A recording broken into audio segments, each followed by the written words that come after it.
Okay, so good morning. Today's daf is daf Yud Zayin of Batra. We are at the bottom of daf Tet Zayin.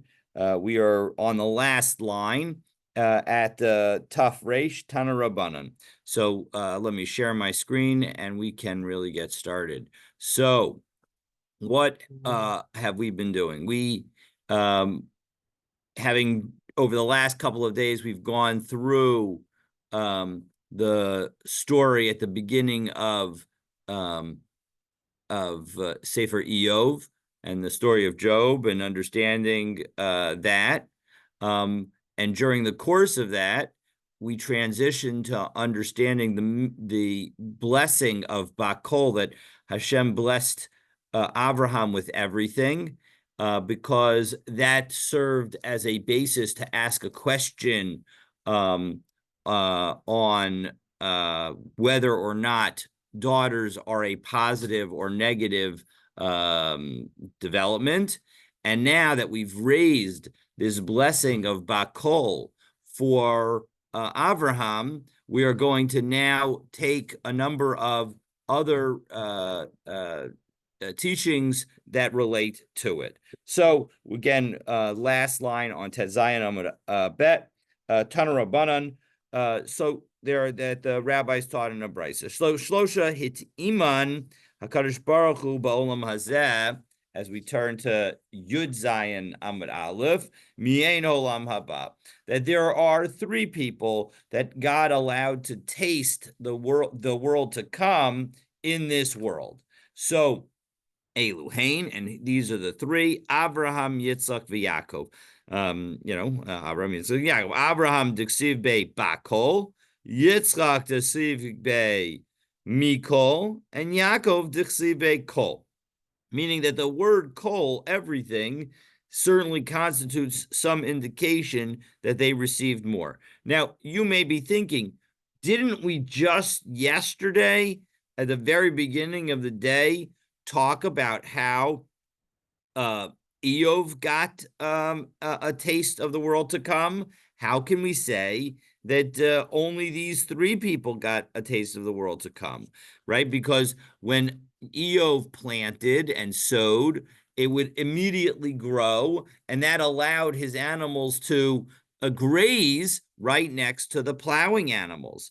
So Tema Rashba, that's exactly Tosos's question, top of the daf on Yud Zayin and Aleph.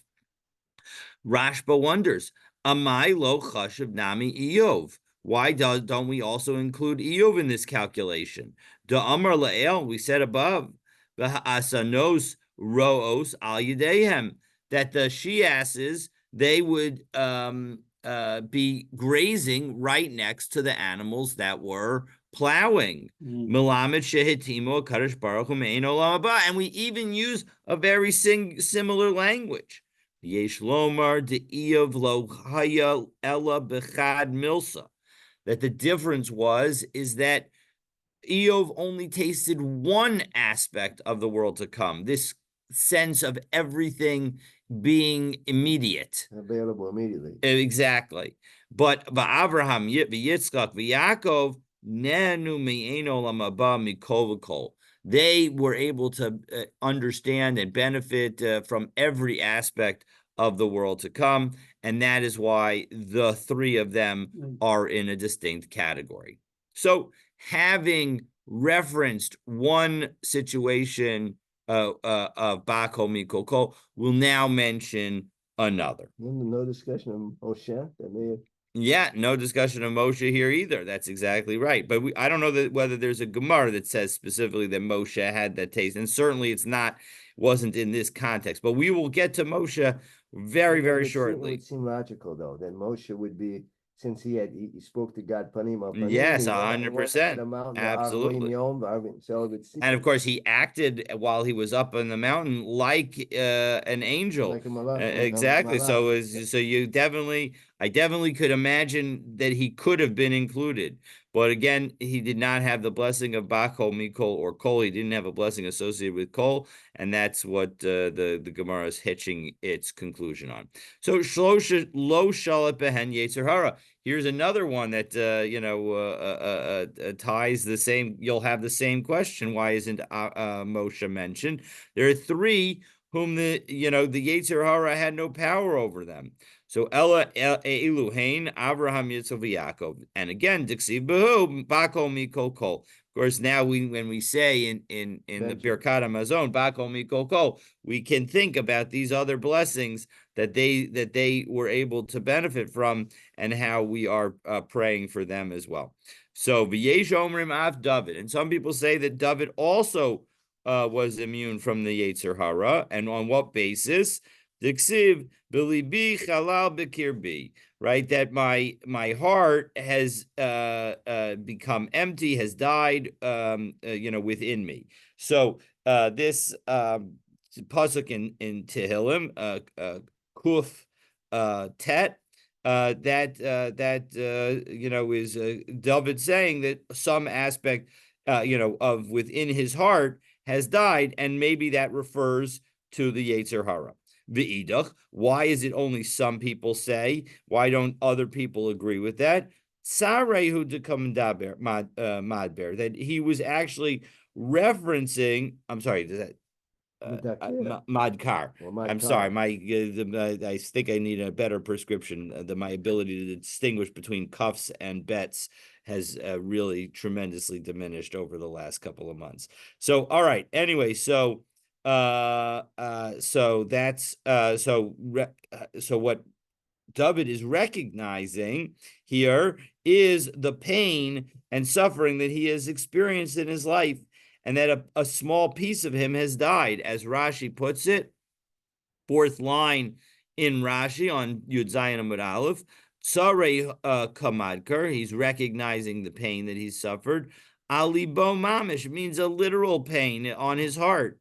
Who mitraim, he's complaining, the Omer, and saying, Shemei Bikirbo Mirov Tzarot, that a piece of his heart died because of all of the aggravation that he's had in his life.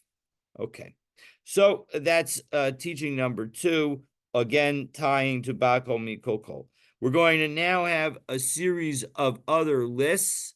The Tosos here asked a good question, so let's take a look at it. Shlosha lo shalat behen Yetzer Hara. Ein lefarish shelo shalat klal. This is an important point. One might have said that it meant that these people never had a Yetzer Hara. That is not. Tosos is rejecting that. Don't explain it that it means that there was no Yetzer Hara over them at all. Tim Kain, Heihi Kablu Aleha Agra. How could they receive some kind of reward? Ella Kida Amar. Rather, it's like what we said in Masechet Yuma, Daf Lamed Bet. My Diksiv, Raglei Chasidav Yishmor, that Hashem should watch over the feet of the righteous. So Kavan Sha'avar Adam, Rov Shnosav, that once one person has experienced most of their life, V'lo Chata, and he has not sinned. Shuv Eino Chota. And again, it doesn't mean have not sinned at all. We're going to see who hasn't sinned at all. And Abraham, Yitzchak, and Yaakov, I don't think are mentioned there. We'll see in a moment. I'm just not remembering. So Hachinami, Kavan Shara, Kadosh Baruch Hu, Shahayadokin Atzman, Kol Kach, that once Hashem saw how hard they worked to push off and push away the Yetzer Hara, Lihitrachek min ha'avera, to stay away from sin, Siam HaKadosh Baruch Hu mikan ve'elach. Hashem assisted them from that point on. Shelo shalat behen Yetzer Hara, that the Yetzer Hara shouldn't take control of them. So that's what it means. And so that's an important understanding to incorporate here. Okay, so that's now allows us to go on to other lists. And again, the first of these lists will this first two of these lists will also connect to Bako Mikoko. So let's take a What would look. be the Rov Shenotav? Is that 60 years, 65 years? Is it 50? How does That's one? a good question. Obviously it does Tosa doesn't offer a precise explanation. There are a couple of different ways that we can understand it. One, this I think the simplest way to understand it is that it depends on the person. Yeah. Whatever, Hashem knows how long a person is supposed to live for, and so as a result, that it could just be that it's referring to that. Otherwise, I would say in the 50s or 60s, that may be the time that's associated with it, and of course it comes with the weakening that happens as one ages as well. So it could be that it comes along with that. Okay, so Sarah Aminu, Rashi says in the Parsha that she didn't write it. That's why it says it's 127 because with it, it was 100 because she hadn't sinned, right? So she was, and then at the the age 20 of 100, she was yeah, as we said so innocent as she was at 20 20, and as and 20 she beautiful was as as she was beautiful at 7. 7. Right. You don't have to say that at 20 that she was as beautiful as at 7, but at 100 she was as beautiful as she was at 7. Meaning you can Okay, also okay. say, but in any event, the point is that you're exactly right. And of course, I understand that there's maybe another girsa that has the reverse, that she was as innocent as at 7 and as beautiful as at 20. But in any Just event, trying to raise the but point of the lack of sin. yeah, yes, exactly. Exactly. Well, that's what we're going to get to right in a moment, but let's take a look and see. So first we have to deal with the angel of death. So Tana Rabban, Shisha lo shalat behen malach hamavis. There are 6 people over whom the angel of death had no ruling. Ve'elohein, Abraham, Yitzchak, Yaakov, Moshe, Aaron, and Miriam. So Avram, Yitzchak, Yaakov, Dixiv, Behu, Bako, Mikol, that Hashem blessed them with everything. So as a result, that must mean that they had no they were not subject to the Malach HaMavis killing them, but rather that Hashem dealt with it directly. Moshe, Aaron, and Miriam. When it comes to Moshe, Aaron, and Miriam, and of course Aaron and Miriam are both die in this week's parsha, so a very nice Daf Yomi coincidence. Dixibu al pi Hashem, because it says with respect to each of them, although we'll get to one of them in a moment, that they died through a kiss from Hashem, or through the mouth of Hashem. Vaha Miriam Loksi Baal Pi Hashem. 1 second. You'll if you didn't notice it already as you go through the parsha, you'll see this week that it doesn't say anything about Al Pi Hashem with respect to Miriam. So Amar Rebbe Lazar, Miriam Nami ben Nishika Mesa. Miriam also died through a kiss. The Asya Sham Mimoshe. That both with respect to Miriam and with respect to Moshe, it says the word there.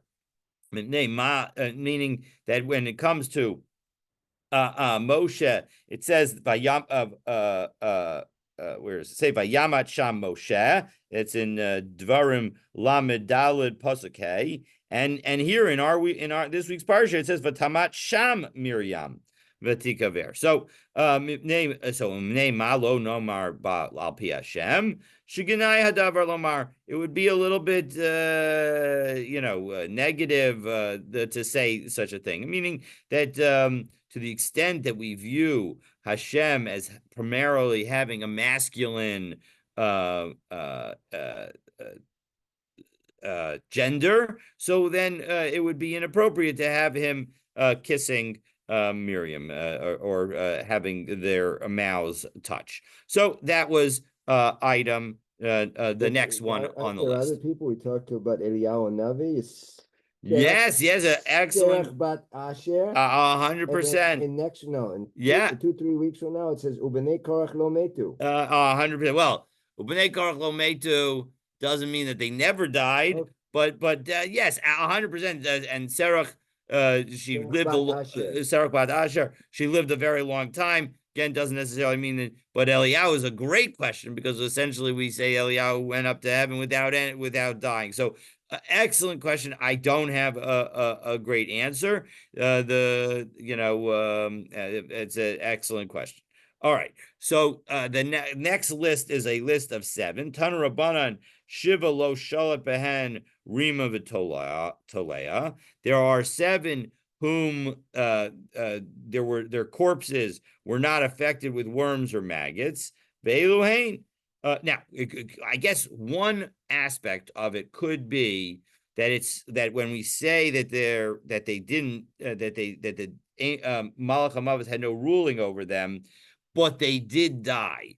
And in each of these people, each of the case of these 6, they did die. So it could be again, and we also say sometimes Yaakov lo mate, although obviously here he's listed as one of these 6, so that would undermine it. But the point is that if we were to say that it was only people who died, so that might exclude Eliyahu. But all right, Tanu Rabbanan, there were 7 that who were not affected by worms or maggots. So Ve'elohein, Abraham, Yitzchak, Yaakov, Moshe, Aaron, Miriam, Uvinyamin ben Yaakov. Abraham, Yitzchak, Yaakov, Dixi, Bako, Mikokol. Again, the same concept. Moshe, Aaron, Miriam, Dixi, Bahu, Al Pi Hashem. Right. So the fact that Hashem was directly involved with their death saves their bodies from adverse effect. So Binyamin ben Yaakov Diksiv bin Binyamin Amar Yedid Hashem Yishkon Levetach Alav. That when it comes to Binyamin, and at the end of in Parshas Osabracha, it says that that he was beloved of Hashem, and he shall dwell securely upon him. Meaning that this dwell securely suggests a connection with Hashem that is even after death, and therefore it's not obviously the sort of, I don't know whether literal is the right word, but the simple reading of this verse is to talk about the tribe, but we're understanding this as being directly on Binyamin directly, and so therefore Binyamin also has that connection to God that allows his corpse not to be affected by worms and maggots. V'yesh omrim af David, and some people say even David HaMelech, Diksiv af bisari yishkon levetach, that even my flesh is going to rest securely. This is from Tehillim Tet Zayin. V'idach, and what? So then, what does the other opinion say? Right? If David HaMelech's if this pasuk doesn't mean that, how do we understand that this pasuk according to that?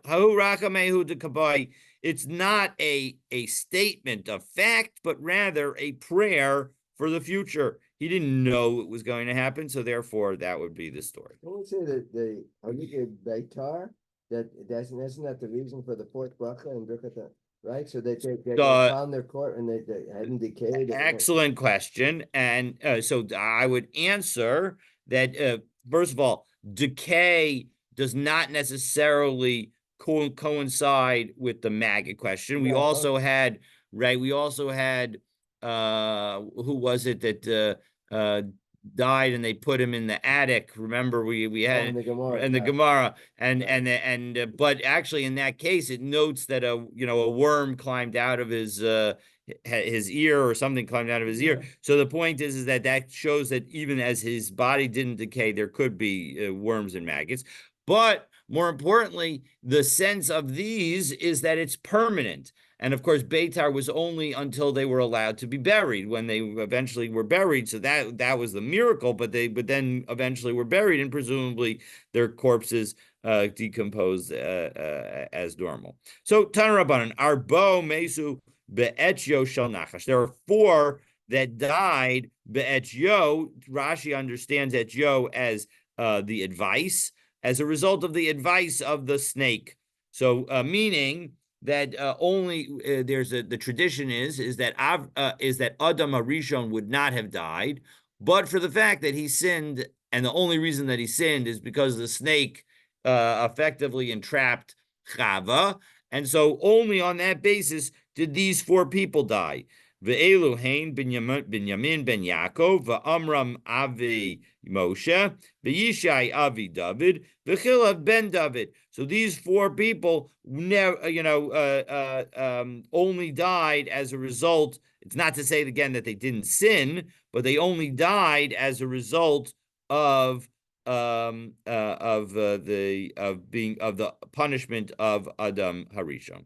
The Kula Gemara, and all of them are, we understand, through a tradition. Lebar mi Yishai Avi David de Mefarish Be Kra Dixiv.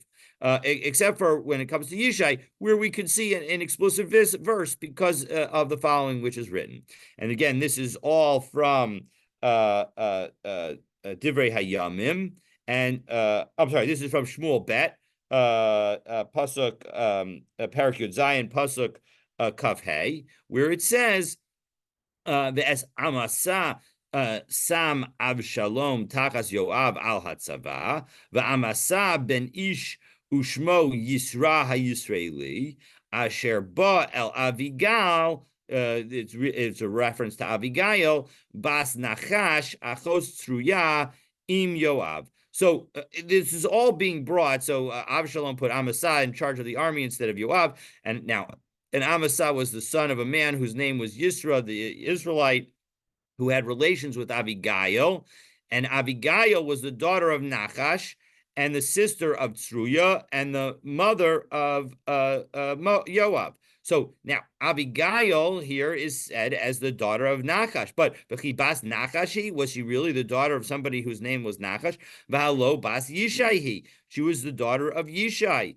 Diksiv v'achiosehem Tzruya v'Abigail. That when it comes in Divrei Hayamim to the saying of the generations, it says that Yishai's daughters were Tzruya and Abigail. So Ella Bas Misha Meis Be'etcho Shel Nachash. So it shows that that's how the reason that they died, that Yishai died, is based on the advice of the snake. Okay, so Hadron Allah, Hashutfin, Hadron Allah, Hashutfin, Hadron Allah, Hashutfin. So we now come to the second parak of Bava Basra.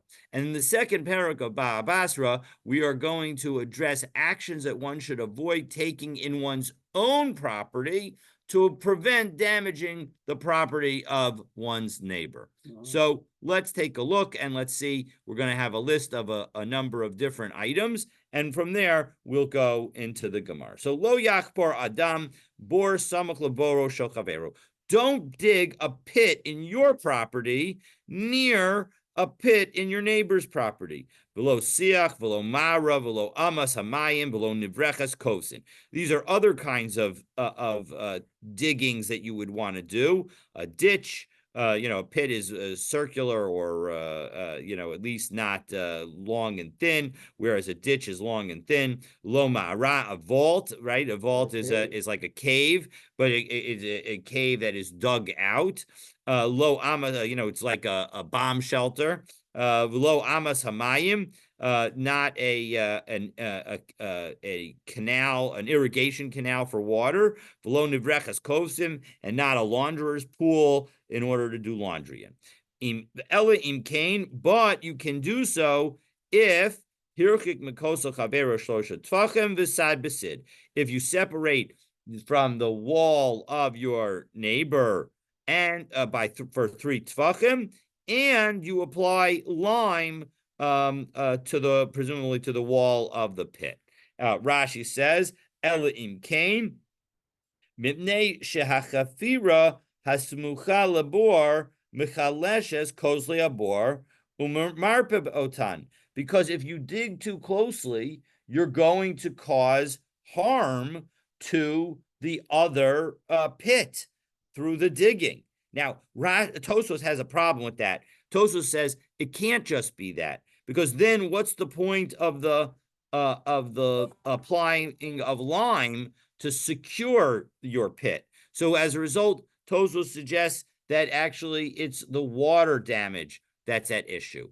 But in any event, I wanted to highlight these two possibilities of what the damage is. When Rashi says marpeh usually means to heal. No, that's with an aleph. The marpeh with a hey is to weaken. So this, yes, exactly. Right. So beside, okay, so now, so and again, beside besid, it's at kosle chafi ratan. Whatever the person who's digging is doing, that the walls of that should be covered, with some kind of plaster, some kind of lime, in order to, make them stand better. Okay, next. So that's rule number one. Rule number two, umarchikin es hagefes ve'es hazevel ve'es hamelach ve'es hasid ve'es haslayim, and you should distance. Gefes is the leftover stuff from olives. Zebel is manure. Melach is salt. Sid, of course, is the lime. And Saloim is, we'll see in Rashi. Take a look at Rashi. Avanim sheb haor yotze mehen. It's like a flintstone. A stone that is used to help create fire. Mikotlo shel chaveiro shlosha tvachim, and you should separate these items by 3 tvachim. Of course, it's interesting that you're supposed to put the sid on the walls, but a lot of sid needs to be distanced from the thing. It's a difference between how much you have. So you have to distance it 3 tvachim. Visad bisid, and you need to apply lime to the wall. Again, according to the Masoros Shas, it takes out the word o, but rather it's v, and it's and so again you have to do both. Apply, separate and apply sid, just like in the Resha of the Mishnah. Marchikin es hazra and ves hamacharisha ves meiraglayim. You have to separate seeds and plows and urine mina kosel shlosha tvachim. At least 3 tvachim from your neighbor's wall, because we don't, you got to be careful not to destroy it. Umarchikin es harechayim shlosha min hashechet. And you need to distance, and when it comes to distancing a mill, you do 3 from the shechev, which is the lower millstone, which is wider. Shehein arba min harechev, which is 4 tfachim away from the upper millstone. So those stones have to be a distance again from the wall of your neighbor, because they create a lot of vibration, and the vibration could harm the wall. Ves hatanur shlosha min hakalya, and then when you're separating somebody's wall from your oven, you have to do 3 from the base. Shein arba min hasafa, which is 4 from the upper rim, because the top of an oven is narrower than the base. Okay, so that is our Mishnah. Now the Gemara addresses the changing language in the beginning of the Mishnah, because we just keep on the Yud Zayin Amud Aleph for just another moment. We said Lo yakbor adam bor samach leboro shel chaveru, not to dig near a pit of the net, but then we say ela im kein hirchek mina kosel, that you have to separate from a wall. So which is it? Are we separating from the bore, or are we separating from the wall? So that's the question. So 2 separate cases? No. It seems that it's all one case. Let's read it again so that we see it inside. Lo yakbor adam bor samach leboro shel chaveiro v'lo siach v'lo mara v'lo amas hamayim v'lo nevrechas kosin. These are all the things that you're not allowed to dig near the bore of your neighbor. Ela imkain hirchik mikosel chaveiro shlosha tvakim, unless you separate from the wall of your neighbor with 3 tvachim, besad besid, and you use a lime on it. So again, the point is that it seems like we began by talking about bor, and we concluded with talking about wall, and that's exactly the way the Gemara begins. Pasuk bevor u'misayim bekotel. So how do we explain it? So we'll skip over the parentheses. Amar Abaye v'itema Rav Yehuda mikoso boro shaninu. We're talking about from the wall of his pit. That's what we mean from the neighbor's wall. It's the wall of the pit. V'leisnei ela imkain hirchik mi boro shel chaveiro shlosha tvakim. So, but why not teach it the simple language of saying that you have to make it 3 tvachim away from the pit? So, hakamash malan. This is what it's coming to teach us. The kotel bor shlosha tvachim, that the standard wall width of a pit is 3 tvachim, and nafkamina lemekach lememkar. And it makes a difference when it comes to selling and buying things, to transactions. Kedetanya, ha'omer lechaveru, if we have a brisa that says, if you say to somebody, bor v'koteleha ani mocher lecha, I'm going to sell you my pit and its walls. It means that you're selling walls that are 3 tvachim thick. Okay. So Itmar. So now the Gemara wants to know, 1 second. Habala smoke b'tzad hametzar. When you come near the boundary. So the question is, what happens if you're the first one? What's the story there? There's a picture then of the boar and the kotel. We were saying that the kotel and the boar, it's an issue of mechakul memkar, but if the boar is, I don't know, 10 feet wide, there's a wall on this side, a wall on this side, so that the wall next to your neighbor's property is 10 feet away from the wall on the other side of the No. boar. So let's excellent question. So let's go through it. So we have a circular pit. We're gonna just do a circular pit, 3 feet in diameter. Okay, and now and we'll say each tefach is about 4 inches. So the 3 tefachim is about a foot. So the point is that now we're not talking about something that's above the ground when we say the wall of the pit. The wall of the pit is the support within the ground that ensures that the walls of the pit don't collapse in on itself. So we're saying that when you have a pit, there's a circumference around that 3 foot wide pit that is 3 tefachim, about a foot, that you need to preserve in order to serve as the wall of the underlying pit, that you're going to effectively support the pit that we have with the wall that's in the ground underneath it. So the point is that we're going to see that there's a question. When you do that, does that wall, which effectively you don't have to do anything to it, maybe you just put some lime on the inside of it, does that wall also have to be in your property if you're the first one to make a pit? Because it's effectively part of your pit because it's the wall of your pit. So are you allowed to make your wall, those 3 tefachim? Do you have to make those 3 tefachim in your property, or can you also have those 3 tefachim extend into your neighbor's property? Because all of the digging that you'll do is in your property, but then the wall of the pit that what becomes the wall of the pit is effectively partially in your neighbor's property. That's the question, and that's exactly what we're discussing right this second. But the wall, your wall has to be, or your pit has to be at least 3 tefachim from the neighbor's wall, right? Neighbor's pit, the wall of the neighbor's pit. The wall of the neighbor's pit. Correct. So essentially, that's wall, 6. Not the second wall. It's essentially 6 tefachim. Right. There's 3 tefachim of thickness to that wall. So you have to keep your pit at least 3 tefachim away from that other wall.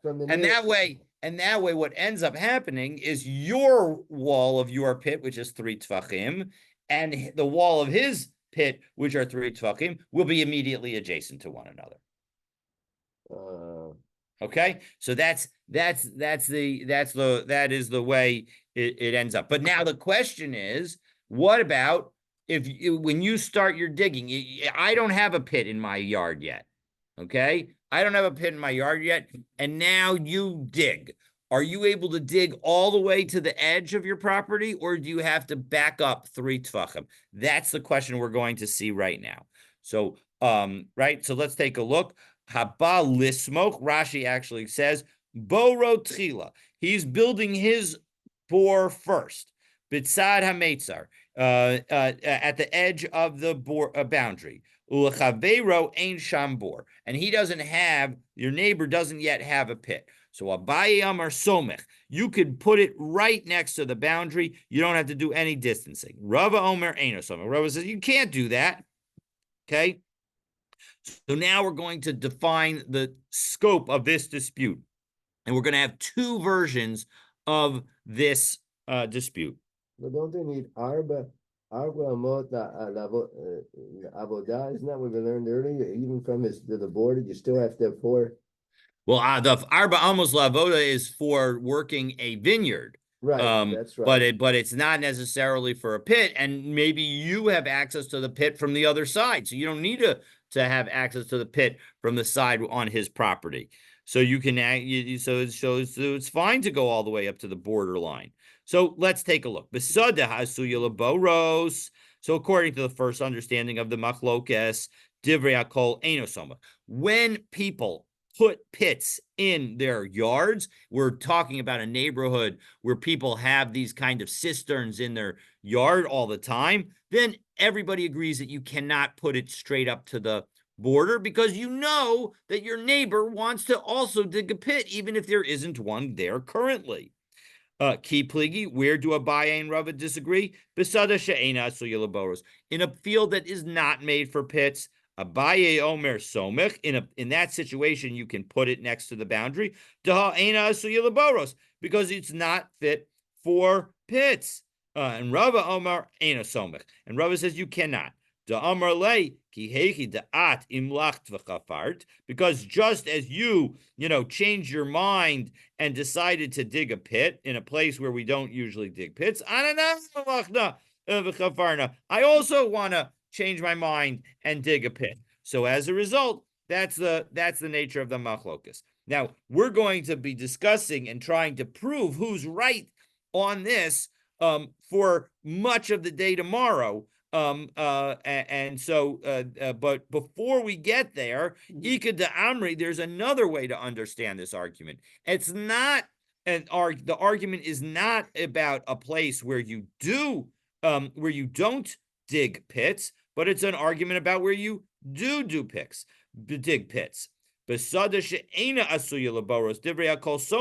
That actually everybody agrees when you don't, it's in a place where you don't dig pits, that even Rava would agree that you could put your pit right up to the boundary because the other person's not going to want to have a pit there. Ki pligi, where do they argue? Besada asuya laboros, in a place which does have pits. There, Abaye will say, listen, I was first. I'm not doing any damage to you at the moment. And so as a result, the fact that you now have to back up off of your property edge, that's on you. That's not on me. Abaye Amar Somech, Afil Rabban, and when he says Somech, now we're going to note how he can say that even though there's a machlokus that we'll see in a Mishnah on Kaf Hey Amabet, that about whether or not one needs to distance a tree 25 amot from a pit. Now, there's a big difference between planting a tree and digging near a pit. When you dig near a pit, it's your immediate action that is potentially damaging the neighbor's pit because your digging there is going to weaken their pit directly. Now, planting a tree might eventually, if the roots happen to go in that direction, it can ruin the pit, but it doesn't happen overnight. It's not even a certain thing. So as a result, even if we might assume that it's a certain thing. So the point is that there's a machlokus as to whether or not one has to distance trees from pits. So Afil Rabbanan, so Abaye, who says that you can put a pit near the boundary, he says that even according to the rabbis who say that you need to separate a tree from a pit by 25 amos. The reason that you have to do that when it comes to the planting is because the pit's already there. So as a result, because the pit's already there, that's why you need to separate it. But in my situation where I'm the first one to dig a pit, but in my situation, I don't have anything to worry about because there's no other pit on the other side. And Rava says you can't in a situation where you're the first, you cannot build straight up to the borderline. Vafilu Rabbi Yossi de Amar, and even according to Rabbi Yossi, who argues in that Mishnah, Zechofer B'tok Shalo, V'zen Nota B'tok Shalo, that says that everybody can do whatever they want in their own property. Why would they say that there, but not allow the digging of the pit? Because Hani Mili Hasam, the situation over there is special in the dekanata, that when at the time that he's planting, leisne sharashav demaski labor, there are no roots that are going to do damage. Aval hacha, but here amarlei, the person can say kol mara umara dekamachyat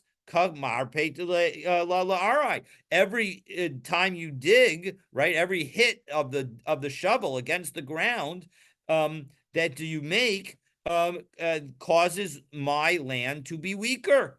And so as a result, that's the machlokas. So again, two versions of the machlokas. Either they argue in a situation where people do not put pits, okay, and therefore, or they argue in a place where they do put pits. So those are the two possibilities. Now we're going to try to prove not only who's right, but also potentially whether there's whether one of these two versions of the argument is correct. So 11 efforts we're going to go through, 3 of them today. So effort number 1. Do they hold in one place they argue no bor, and one sheyesh bor, right? Right. So do they both hold the same views? That one would say you cannot. That one says you cannot place the bor samuch yes. L'sadeh shel chavero v'makom sheyesh bor. No, so everybody agrees. Everybody agrees because it's our Mishnah that if in fact there's already a first pit there, that you need to separate it.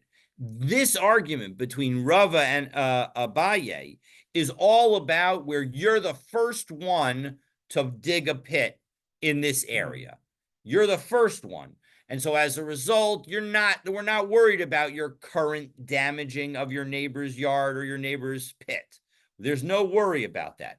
But the question is do we have to worry about the eventual pit that your neighbor might want to put there? That's the debate between Rava and Abaye. And the question is that debate only in a place where they where people don't put pits, or is it only in a place where they do put pits? So do they each go the fitamech? The Rava holds the same in both cases, and Abaye holds the same in both cases. No, it's a very good point. The point is that if we say that there's a machlokes when nobody puts a pit in their land, so then everybody would agree that if you do put pits, you have to separate. And if they argue in a case where everybody puts a pit, then they would all agree that in a place where nobody puts a pit, you don't have to separate. Okay? So it's important to note that the machlokes between Rava and Abaye, according to these two views, is only in one situation. It is either only in the situation where everybody puts a pit, or it is only in the situation where nobody puts a pit. And in both of those cases, either way, we are dealing with only the first person to put a pit, and there is no pit in the neighbor's yard. Okay, so that's the background. And now we're going to use our Mishnah to try and make a point, I think, Ken, that you were exactly touching on. Because Tanan, we learned in our Mishnah, lo yachpor adam bor, a person is not allowed to dig a pit, samach leboro shel chaveru, near the pit of his neighbor. Why not? Taima, presumably, now the Gemara is explaining our Mishnah, Taima de'ikabor. The reason that you can't put a pit next to the property line is because there's already a pit on the other side. Halekabor, if there wasn't already a pit on the other side of the border, somech, it seems like you would be able to dig your pit all the way up to the boundary. So bishlam alahach lishma de amrat. Now it makes sense according to the second version of our argument, where we said that Abaye and Rava argue about bisadesha ena asuya laboros divrei kol somech, that everybody agrees that when it's not the practice to dig pits, everybody allows you to dig up to the border, because masnisin besada she'ena suyalaboros. We could just have that our Mishnah is talking about a place where it's not the practice to dig pits. And that's why, if there's no pit there, you would be allowed to go all the way up to the border. El lahach lishna de amrat. But according to the first version of the dispute, where we said besada she'ena asuya laboros pligi, where we said that they're arguing about a place where where the practice is not to dig pits. So Bishlam ala Abaye nicha. Everything's fine still according to Abaye, because Abaye says that if you're the first one in that situation, you're allowed to build up to the border. El Rava kasha. But according to that interpretation of the machlokas, Rava is very difficult, because how do we find a situation where if the neighbor has a pit, you have to separate, but if the neighbor doesn't have a pit, you're allowed to build up to the border? He never says you're allowed to build up to the border. So Amrlach Rava will tell you, ha itmarallah, that what did we say about our Mishnah? The very first words in our in our explanation of the Mishnah, when it came to why it opens with bor and ends with kotel, is Amar Abaye v'itema Rav Yehuda mikotel boro shaninu. We're talking about separating from the wall of the pit. And Rashi explains, ha itmer Allah mikotel boro shaninu v'lamadu ba she'af harishon huzkak v'lehirchik. And we learned from this that even the first one, the fact that he had to separate, that you're separating from the wall of the pit, shows that he also needed to separate. Kedei kotel shehu shlosha tvachim keda amran. He needed to move his pit 3 tvachim away from your border in the first place. That's how a Rava will understand our Mishnah. So as a result, the first approach, the first attempt at a challenge was not successful. And so now we go to our second challenge. So his bore, like I was thinking before, his bore, what has to be, the bore that he established has to be 3 tvachim from the bore of the other person. From the bore of the other person and from the boundary. And the bond. So I didn't. When you earlier you said that there would be an overlap of the 3 tvachim from the No, I didn't mean person, and 3 tvachim. I didn't mean they would over. So they I didn't mean that they're overlap. No. They would coincide. No, I didn't mean that they would coincide. I meant that they would be adjacent to each other. And that's coinciding, basically. No, coinciding is like this, right? Right. If you have one on top of the other, that's coinciding. Yeah, even next to each other. Next to it. Well, next to each other is adjacent. Yeah, we have to be precise. I mean adjacent. So if you want to call that coinciding, that's up to you, but I'm going to say that adjacent. So the point is that if this is the wall of your pit and here's our boundary, you need to build it according to here, according to the way Rav is understanding it. And therefore, I would have to separate my pit 3 tzvachim from my boundary line. So that way, essentially, that the holes of our respective pits end up being 6 tvachim apart. Okay, so that and the boundary is smack in the middle. That's the way. If a person A has his bore and his pit here and the wall is here, I have to build 3 tvachim away from it. Why 6 tvachim? Because it's not that you have to build 3 tvachim away from the hole. You have to build 3 tvachim away from the wall of the pit. No, but it's the wall of the pit. No, but the wall of the pit is 3 tvachim from the hole of the pit, right? The wall of the pit itself takes up 3 tvachim. Again, here's the hole.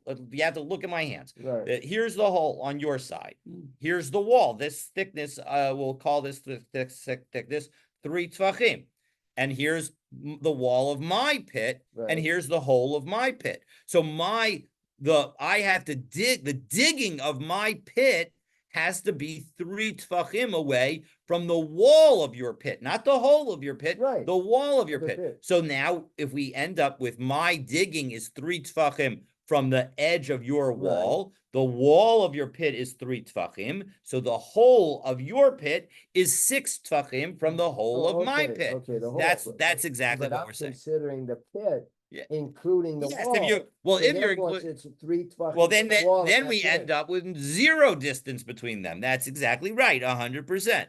Okay, so and again, that's according to and so okay, and so now we have a second question. We modify the question and say Ika de Amri. There are those who say, don't view this as a question on Rava. Let's revisit it, and we can make this a question on Abaye. The Itmar Allah, and they said because what did we say? We're now going to presume the answer that we gave. We said that that it was said about this Amar Abaye v'itema Rav Yehuda mikoto boroshanina, that we said that you needed to separate from by 3 tfachim. So bishlam alahach lishna de amrat. Now, when it comes to the first version, everything makes sense because besada asuya laboros. Because remember, what did we say? Where did we say the first pit was? The first pit ended up being 3 tfachim away from the boundary, from the borderline. And so as a result, why did that first person have to separate according to Abaye? Abaye generally says that you could go all the way up. You could make the pit, the hole of the pit at the boundary line so that there's 0 distance between the boundary and the hole of the pit. So how could that be? Where does it say we have to make 3 from the boundary? Well, that's the machlokas between Abaye and Rava. Abaye says you can dig all the way up to the boundary, and Rava says no, you have to separate from the boundary, and the separation that we're assuming is the 3 tfachim. So if in fact we're dealing in our Mishnah with a situation where the first pit was already 3 tfachim within the person's property, doesn't that show that Rava is correct?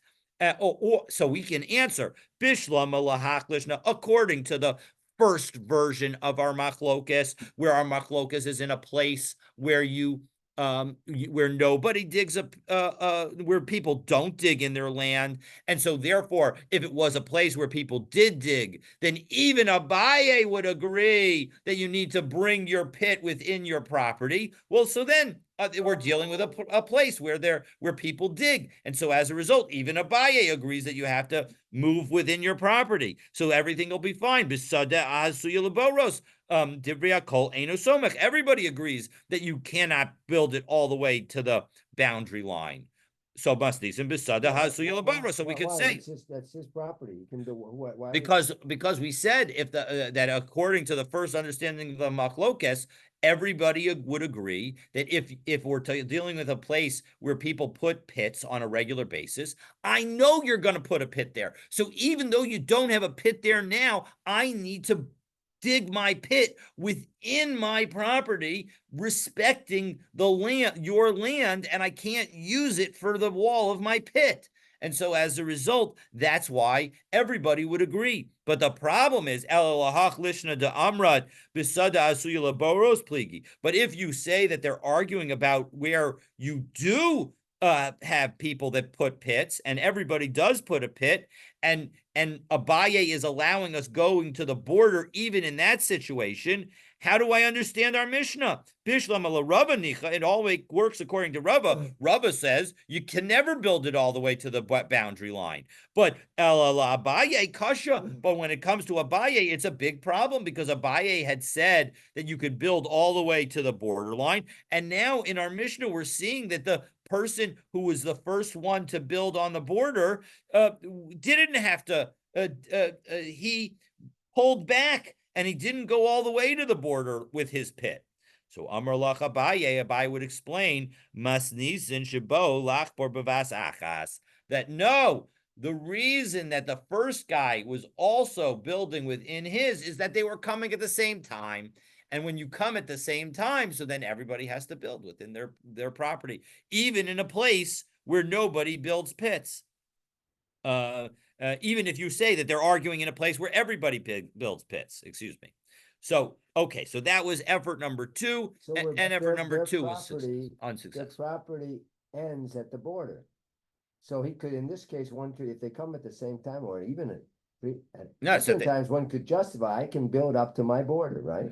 so no, the reason if they both come at the same time, so the question is not where the wall of the pit, well, in some ways it's where the wall of the pit, but the question is can you dig up to my boundary line? Right. That's So the the question. problem is that we're both coming to dig at the same time. If we both dig all the way to the boundary line, we end up with one pit that we're sharing. Right. And that's not good. We don't want to share that pit.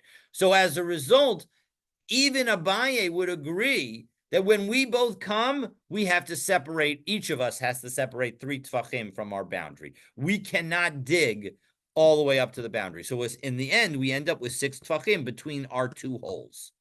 3 So why wouldn't tfachim on Abai my, agree that in all cases? Right? because what happens if you're not coming to build a pit?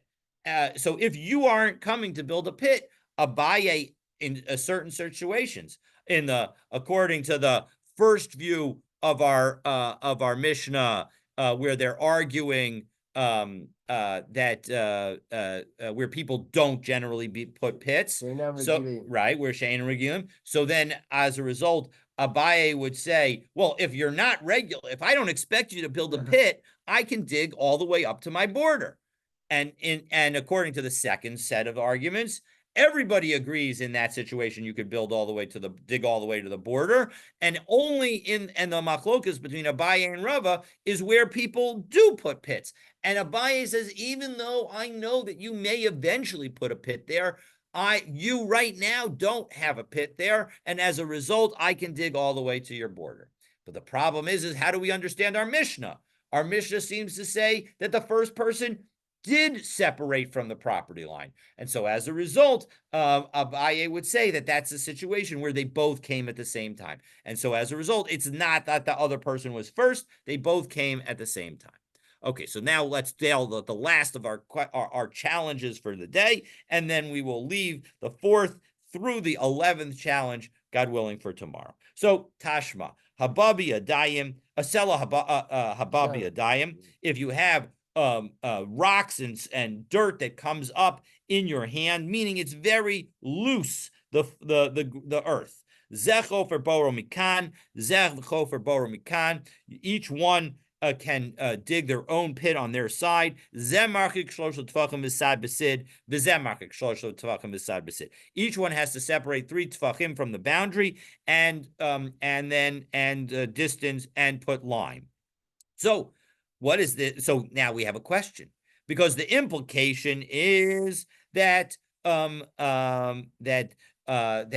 each one, that only in this case, the implication is that that both the first one to build the pit and the second one to build the pit are separating by 3 tfachim. So doesn't this contradict Abaye, who says that the first one can dig all the way to the boundary?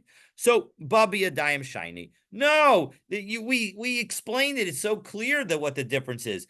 That the reason that even the first person needs to separate when you're dealing with very loose dirt is because the dirt is so loose. And so as a result, you need to separate in that situation.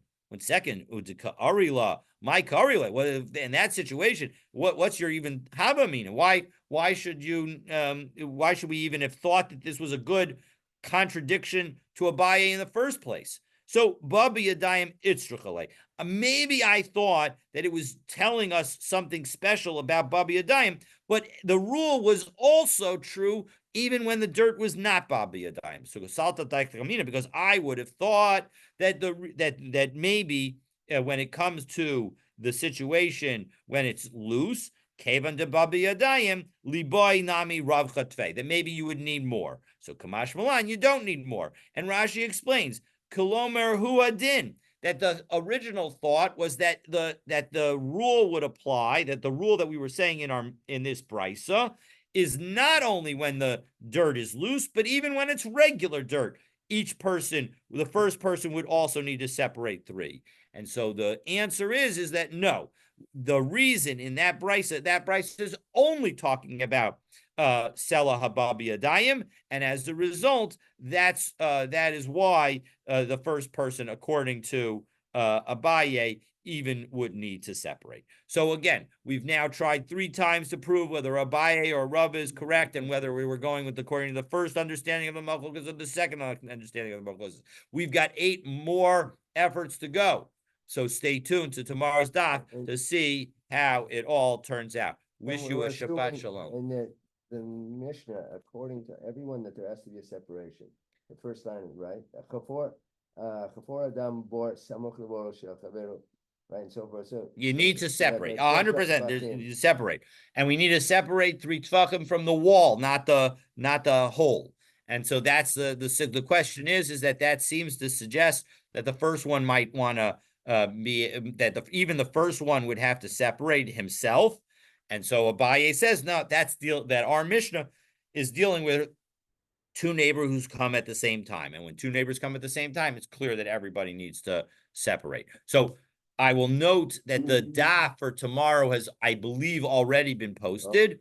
And so, because Ellie's not available tomorrow night, so you can pick up there. And God willing, we'll be back again next week. 2 important notes. Same bat time, same bat channel. We'll be right here in the Beit Midrash on the 2nd floor, not in our 3rd floor classroom. And keep in mind that if you see, like, you can't go in the front door because the steps are missing, or being worked on, don't worry, you can still get into the shul. Just come down to the bottom of the driveway and you can come up and then proceed from there. All right. I wish everyone a good Shabbos. Have a wonderful, wonderful day. Same. Good Shabbos.